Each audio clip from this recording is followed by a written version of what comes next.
ipmNation.com. Good evening. Thank you for letting us interrupt your Sunday evening, 7 p.m. Eastern. So it's time now for Sneak Speak. I'm here with my good friend and the director, the bigwig over at ipmNation.com, Matt Connarton. Matt, good evening. How are you, sir? Good evening to you. How are you? Well, I'm counting down the days. What is it? Sunday, Monday, Tuesday, Wednesday. Yeah, my math skills haven't left me. Thursday, so 5. So I'm 6 days from going under the Dremel tool. So I'm going to put it really hard into this week and then probably kick back for a few days and try to heal. But other than that, I'm doing great. How about you? Doing pretty well. No Dremels here, so I'm doing I'm doing all right. I'm getting some blowback from people around me. They go, "Are you really going to get your shunt in a baggie?" When I go, "You're damn right." Yeah, I've already talked to my doctor. I'm going to duct tape it to my gown or my kilt, whatever it is they roll you in. We could probably ask our guest tonight a little something about that. But I'm going to have a little baggie with my name on it. He goes, "Hey, if I don't forget, I'll wheel it right out of you and drop it right in a baggie." So wow, then, I didn't know you could do that. Yeah, isn't that think of it though? Isn't that a song like? If I could put a shunt in a baggie. Yeah. Barbara Streisand will be calling any minute. She could be on line 3 during the show. She wants to. She wants to do the title. But it makes me think of some of those old country western bars you go into, and there's a jar on the counter up behind the bar of pickled pig's feet. Yes. Yeah. Well, this would be my shunt in formaldehyde. Right? So people go, well, why not? What the hell is that? They go, yeah, that's my shunt. I go, yeah, that part right there was the incubus in my brain for the last, what now, Matt, going on 2 years? Has it been that long? It's wow. been that long. And you know what's so funny, brother? I went in last week and said to the doctor, "Oh, well, I was here a year ago. I was here last December telling you it wasn't working." And he goes, "Oh, well, given some of the headaches, literally, some of the shortcomings you've had over the last year, we think maybe it was malfunctioning." Oh, you do you? Right. So my opinion a year ago saying, "My God, pull this thing out of me, it's malfunctioning," that wasn't good enough. Right. You had to basically torture me for a year. But so that in any event, That's what I'm up to this week. So I'm excited. I don't know, some kind of pre-op stuff I have to do Wednesday. And then Friday morning, the alien is out of me. I'll no longer be a cyborg by about this time Friday night, I'm hoping. Which I'm bummed because I did kind of like claiming to be a cyborg. Sure. I'm reminded of, I don't know if you ever were into Star Trek The Next Generation, but I'm suddenly reminded when Patrick Stewart, who played, of course, Captain Picard, when he had been captured by the Borg and assimilated, and then they got him back from the Borg, and then he had to have all the tubing taken out of him.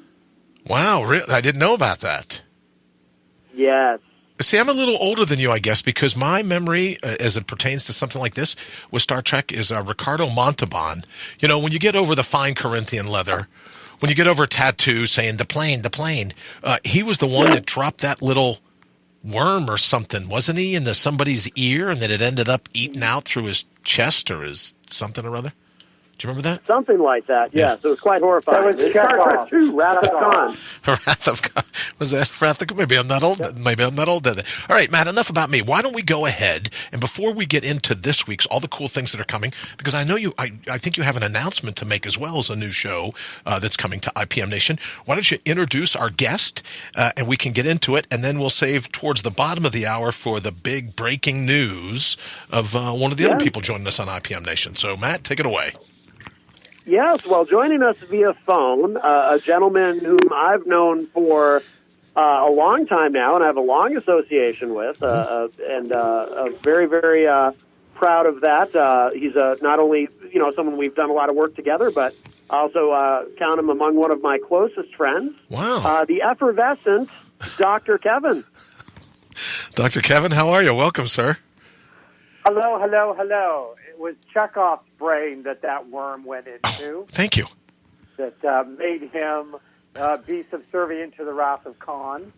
And the reason why they made you suffer for the extra year is, when you're talking about MDs, especially the ones that qualify as minor deities, if you should question, then they torture. Yes. Because no altar is supposed to be riddled with questions. Yes. So I just want you to understand what happened. Well, Dr. Kevin, thank you. I should have contacted you a year ago. Let me tell you, it's caused me to be estranged from certain members of my extended family who are all medical doctors, because when I mentioned that MD stands for minor deity, actually, I think I was nicer than you. I called it Meshuggah deity. Like it's like a Norse god and Loki or something like that. A Meshuggah, a deity. I think they unfriended me on Facebook and, all the rest of that. So there's no worry about me saying any of that anymore because they're not listening. You know what I mean? Oh, well, there you go. There you go. I know, I love it. On my shows, I always talk about that. But my viewers need to understand you have two kinds of MDs. You have minor deities and you have managing directors. Okay. And the managing directors are in the minority, but that you only ever want to work with a managing director who says, tell me what you want out of your health care. Tell me who you want involved. Sure. Tell me how you would like to see this go. And that's the good MD. That's the good managing director who doesn't think they are the be-all and the end-all. Well, Dr. Kevin, let me ask you this, and then Matt, you can start in with, in terms of Dr. Kevin's show and how everyone can tune in. But for me, where does your gut play into it, Dr. Kevin? Like, I knew last December when, I popped smoke and finally ended up in the hospital. I knew this thing was malfunctioning. I knew something was wrong. I mean, running around with a cantaloupe-sized swelling coming out of the back of my head, I knew something was up. And they go, oh, no, it's post-operative fluid. And I go, how long does post-operative fluid stick around? What is it, number one? And number two, how long does it stick around? So when does our gut instinct, right, if you can find not a minor deity, but a managing director, when would you suggest that you allow your gut instinct or your feeling of what's going on to be able to say, Doc, I need you to listen to this and kind of take my opinion into account, because they didn't. Right? And it led me to a year of being tortured, to be honest with you. Yeah. Well, it should start at the very beginning. Okay. If you have a gut that you talk to, and I just want to make sure that I make this clear because I'm in front of your listening audience, and my listening audience hears me say all this all the time. I am not a medical doctor. I can't diagnose. I can't prescribe. And any and all information I receive is actually intuitive in nature because I work as a medical intuitive. Ooh.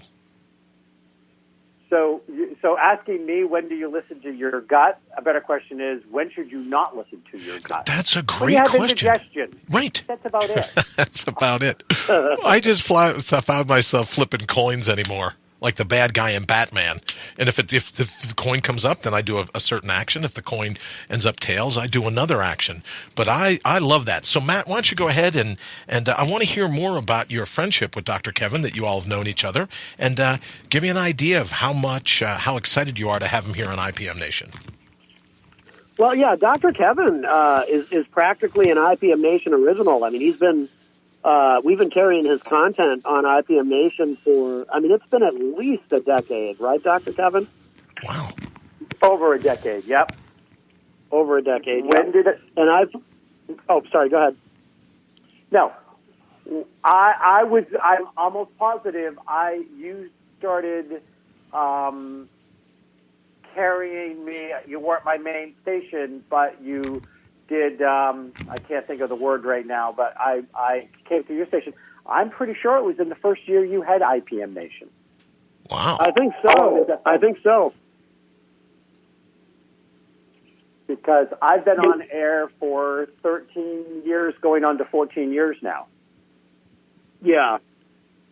So I think you're right. I think you were there pretty close to the beginning, and we met because I was at the time the co-host of Norm Moody on a show that at the time was called Norm's Psychic World, and you were a frequent guest on there, and that's how you and I met. Absolutely, yeah. We met through Norm, and we immediately recognized each other's slightly sarcastic and often sardonic wit. Ooh, sardonic. That's a nice blend. It's a good word. It is. I like that. Yes, yes. So, Dr. Kevin, And if you course, would... I'm sorry, go ahead, Matt.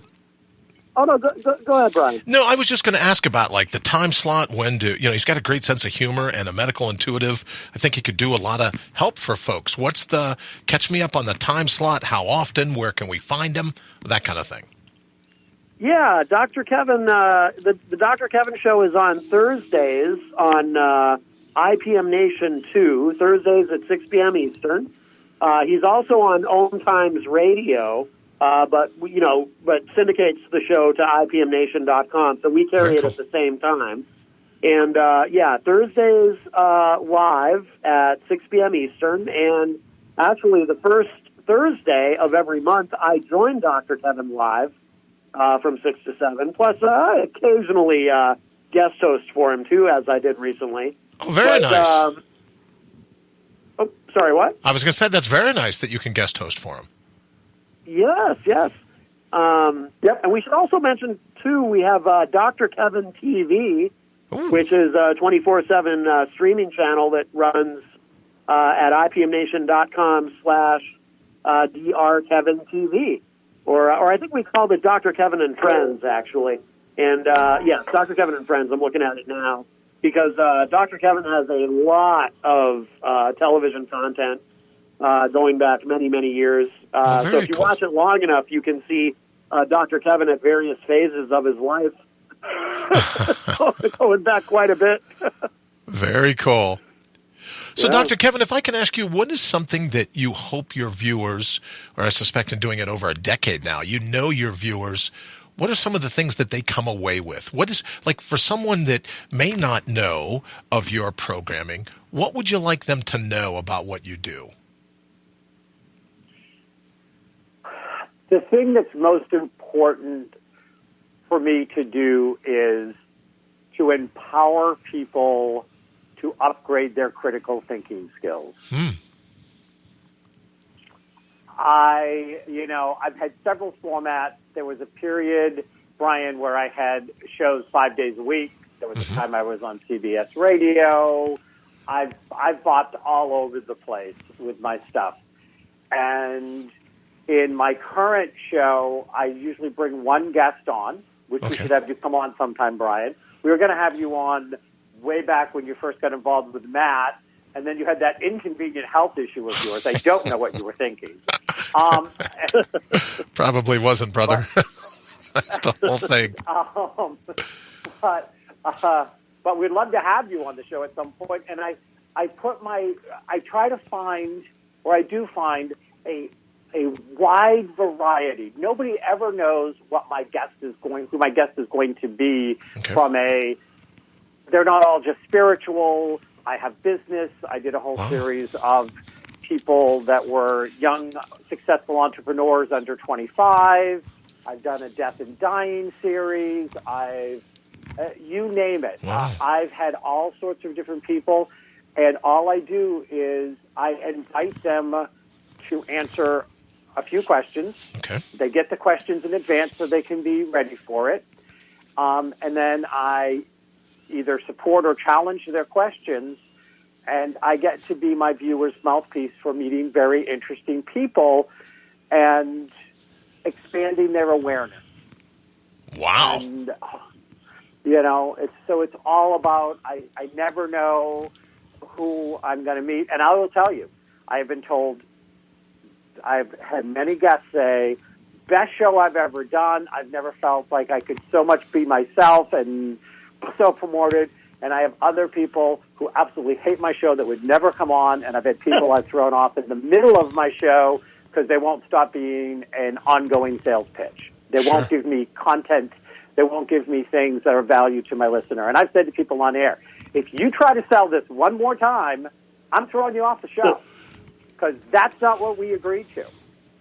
And it's, even so much so, and you guys have been doing this a lot longer than I have, it's in addition to trying to sell content, you ever ask a question and it's like, I don't know how these people can probably skin dive without a breathing apparatus, because they'll go to answer a question and their answer will be 17 minutes long. And you can't find a way of breaking in and sounding polite. Like, they don't even take, like it's a didgeridoo. Like, they can keep talking by circulating air in through their nose, back out through the mouth, and they never give you a pause. So I can just imagine that's got to be a pain. Well, and I will tell people, make sure you give me a chance to read, to ask questions. Sure. I'll remind people before we go on air that if they go on too long, they're actually going to lose the listener. Sure. Because the listener needs to have the interruption in order to process, to think about stuff. And then I never promise to be polite. Good for you, brother. Okay, that's great. Can you take a breath for a second, please? Yeah. Hold on. See, Dr. Kevin, I don't know if you know, but I literally have a gong. It's a real gong. Like, when people come into the studio, they go, "Is that a real gong?" I go, "Yeah. I can hit it anytime I want." So if people go too long, then I'll just smack the gong and go, "Oh, well, the gong says you got to go." Right? Because I'm not as polite as you all. I don't know how else to do it. But I'm fascinated by this. So people can call in, but you give your guest questions in advance. I'd love to be a guest, but I got to tell you, I got a laundry list of crap wrong with me, right? The brain tumor was the least of my worries. People say to me all the time, "What's wrong with you?" And I go, "You don't have the time or the wherewithal to go over that list." Right? So, but I would love, maybe you could do like a 1,700 part series where I come on once a week for the next 20 years. And you could kind of help me out. So we might think of doing something like that. Well, I think I like your optimism that with all the things going wrong, that you're going to be alive for the next 20 years. Oh, right. And then your lack of reality check that if we were going at it for 20 years, I'm sure I would kill you before that. Well, yeah, I'm sure you would too. Well, so you have met my wife. You have met my wife. Well, here's the thing, Dr. Kevin, I'll tell you. For years, 2 years actually, I can't say more than that, I used to be able to say, I've never met a doctor that says, "Oh, you have a brain shunt. That tacks 20 years on your life." Never met one, right? They always said, well, it's going to be kind of tough. But now that they're getting ready to yank this thing out of me, hopefully it won't be like fishing and you leave the lure, right, because you snap the line. But hopefully they get it all out of me. So then what are they going to say to me? Well, maybe I'm back on track to live to be 100. You never know, right? Yeah. Never can tell. Yeah. So I'm looking forward to it. That'd be great. And now I'm going to chime in with my spiritual perspective, which is, unless you make some really big, stupid free will choices, right, you're going to live until your soul decides it's done with this lifetime. Yep. And nothing ticks me off more than somebody in any kind of medicine, but especially Western medicine, giving me my life sentence. Right. And telling me how much longer I have to live. And so I return the favor by continually irritating them by making sure I make them look like fools. Boy, I know it. And I have this saying, it's kind of something similar, but I say to people all the time, I'm bulletproof until the divine decides otherwise. I'm bulletproof till the divine decides, no, you're no longer bulletproof. Checks up, call for the tab, right? So it gives me a pretty good outlook on life because I figure if I'm here, I wake up in the morning, I'm going to get another run at the table. And I'm going to keep running at it until the divine decides, yeah, you're out. So I can't think of any other way to do it, given everything that's happened to me. Yes, sir. How I like that. Yes, sir. How long are you open? How long are you up in the morning before you do your first look in the mirror? Oh, my friend, I have to tell you because as Matt will tell you, I now believe, being a former television reporter, I have a face for radio. Being born with a hair lip and now I have more scars from these tumors than Frankenstein, I tend not to get to the mirror unless it's a reflection of like a storefront till about 1 or 2 in the afternoon. Right? I even try to brush my teeth with my eyes closed because I go, and people say, I didn't even recognize the hair lip. But for me, the hair lip, the scar, I look like Mikhail Gorbachev with this scar now coming down the front of my head. I got cancer scars. I got them all. So I tend not to look in the mirror unless I'm absolutely forced to. But that's probably not the answer you wanted to hear. Well, no. I didn't have an answer that I wanted to hear, Brian. I just was wondering how late in the day that when you do look in the mirror, the divine that's looking back at you tells you whether you're going to make it through the end of the day or not. That's a great question. I've never thought about looking into it and waiting for the answer. I just go, in this particular moment, in this instant, in all of time, Yellowstone at 40 below zero, Death Valley at 140 some odd degrees, the Everglades, any of the cool things that I've ever had a chance to do, I just keep putting one foot in front of the other. And at the moment that I'm no longer bulletproof, I'll know because I will have checked out of here. And there isn't that one-on-one communication. And the divine is looking back at you in the mirror, right? You get that? Yes, sir. Absolutely. Okay, good. Because you were making it sound like it was somebody else's choice, and I just wanted to do a reality check here. Yeah, no, but I get so much fun out of saying I now have a face for radio. You know what I mean? It's just... I know those lines. I love them. I have a few of my own. That's a blast. You hold on to them. You cuddle into them. Yeah. And they're fun the first 1,500 times. 1,500 times, sure. A little thin. Well... Not in my book. All right, Matt. So I'm loving this. I can't wait to be on Dr. Kevin's show. He's got a great energy. I don't know why I expected you to be. I don't know what I expected, but I would love to hang out with you. That sounds great. So, Matt, give me a story, if you will, before we get to the bottom of the out here, a story of someone that's interacted with Dr. Kevin and you've watched in amazement or otherwise at what that interaction meant for the listener. Oh, wow. Interesting. I remember years ago, again, this was back in the very early days of ipmNation when we used to, believe it or not, Brian, and I'm sure Dr. Kevin remembers this vividly, we used to broadcast out of a hair salon on Elm Street here in Manchester with some very, very cheap equipment. But I was, I was doing hypnotherapy out of this hair salon called Styling Souls. Right here in Manchester, and at night we would actually broadcast from there.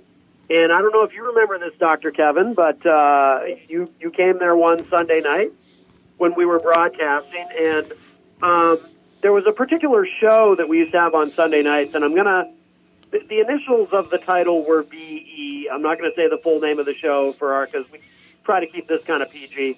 But Dr. Kevin, you came and you talked at length with on the show live with one of the hosts, Dan Randlett, and kind of helped him with some stuff that he was going through live on the air, and it was very interesting, and it was definitely a departure from what we would normally do on that program.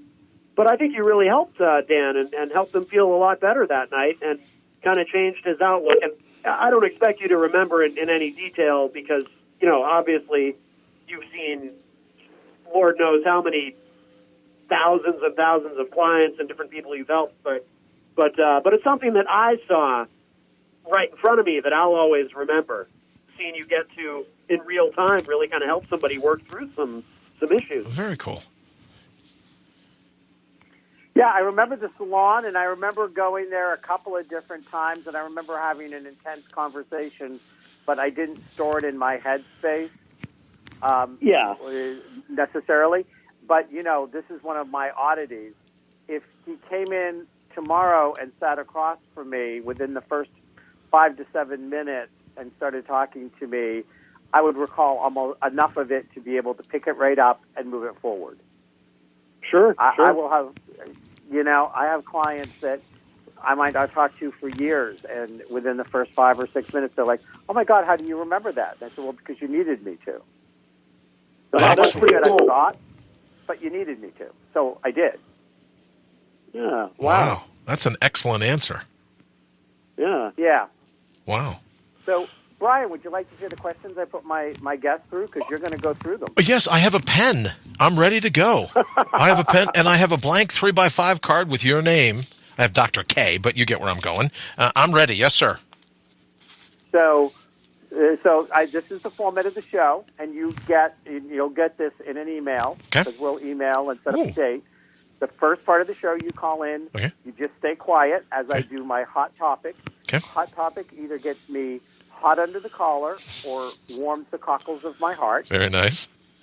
Then I introduce you, and we discuss the topic. So your very first interaction is for my listeners to hear you express an opinion, a thought, or an idea, And at that moment, they know, do I want to stay in? And is this an interesting man, or is this an idiot? And can I go do something else? Then That's after a great that, idea.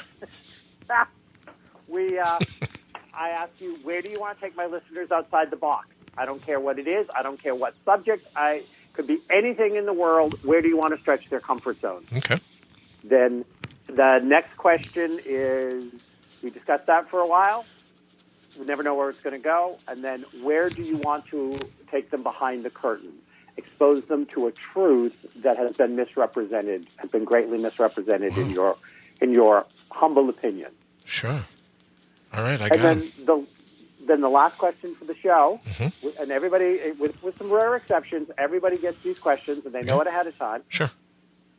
And then the last section, which I used to do a whole weekly show, when I do 5 days a week, this was one whole show I used to do, which is, what a load of crap with Dr. Kevin.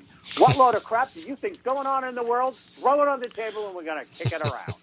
I like that. I like that.